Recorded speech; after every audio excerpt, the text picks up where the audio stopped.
څوک چې عزت غواړي هغه باید وپوهیږي چې عزت ټول د الله دی.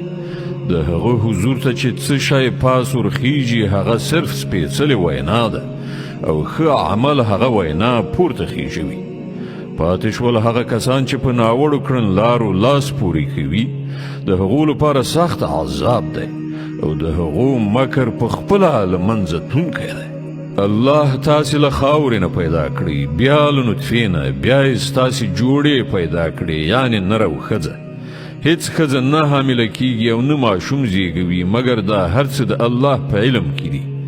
هیڅ عمر موندونکی عمر نه مومي او نه د چا په عمر کې څه کموالی راځي مګر دا هر څه په یو کتاب کې لیکل شوي دي.